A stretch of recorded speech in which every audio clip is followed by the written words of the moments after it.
नमस्कार, मैं स्वर्ण प्रभा। आप देख रहे हैं आज का मुख्य समाचार।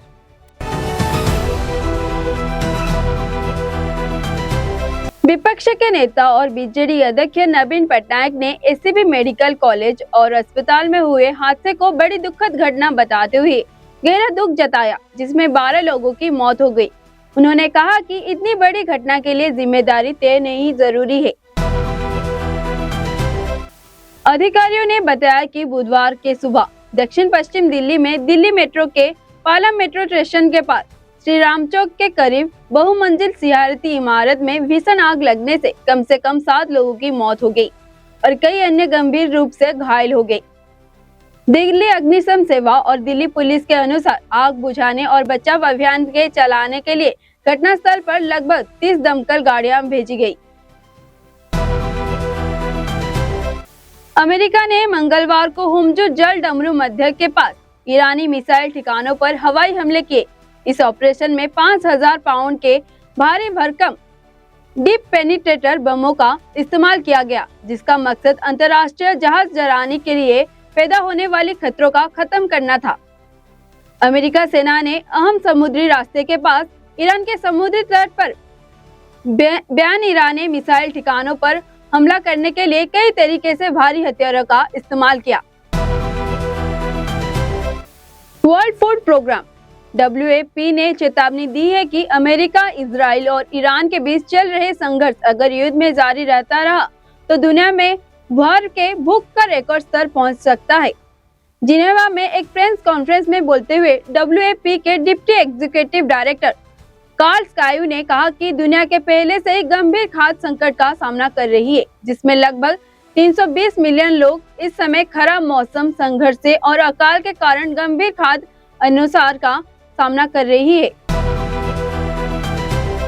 प्रधानमंत्री नरेंद्र मोदी द्वारा इस महीने प्रधान किसान सम्मान निधि योजना की 22वीं किस्त के रूप में 18,640 करोड़ रुपए से अधिक राशि जारी किए जाने से 9.32 करोड़ से अधिक किसानों की वित्तीय सहायता मिली है, जिनमें से 2.15 करोड़ महिला किसान हैं।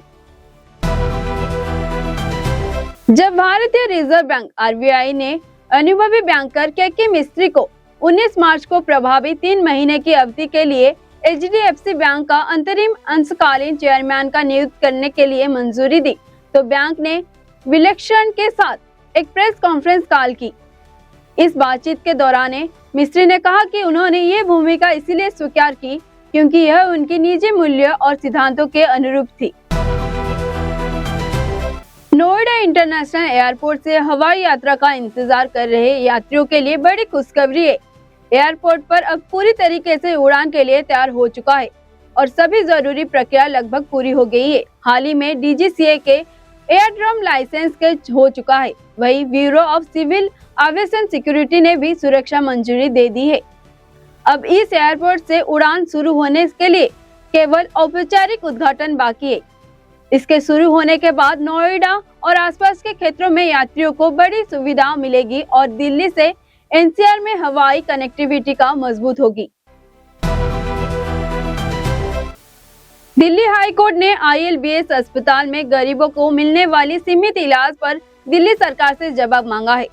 जनहित याचिका में आरोप किए है कि सरकार फंडिंग के बावजूद अस्पताल में 19% बड़े अमीरों के लिए आरक्षित है और यहाँ भारी कीमतें चुकाकर लोग इलाज करते हैं, जबकि गरीब आदमी धक्के खाता है।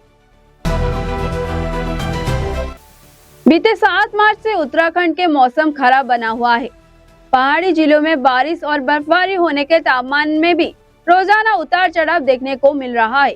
राज्य की सभी जनपदों में बारिश बर्फबारी होने की मैदान क्षेत्र का अधिकतम तापमात्रा 28 डिग्री सेल्सियस है, जबकि न्यूनतम तापमात्रा 13 डिग्री सेल्सियस तक रहने की संभावना है।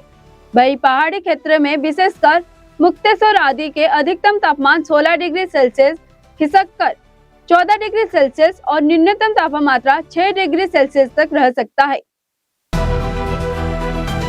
सरकार ने गुरुवार को रिलीफ नाम के एक नई योजना शुरू की। इस योजना का मकसद भारतीय निर्यातकों को पश्चिम एशिया में चल रहे संकट के कारण पैदा हुई रुकावटों से निपटने में मदद करना है, ताकि व्यापार सुचारू रूप से चलता रहे और देश के बाजार हिस्सेदारी सुरक्षित रहे।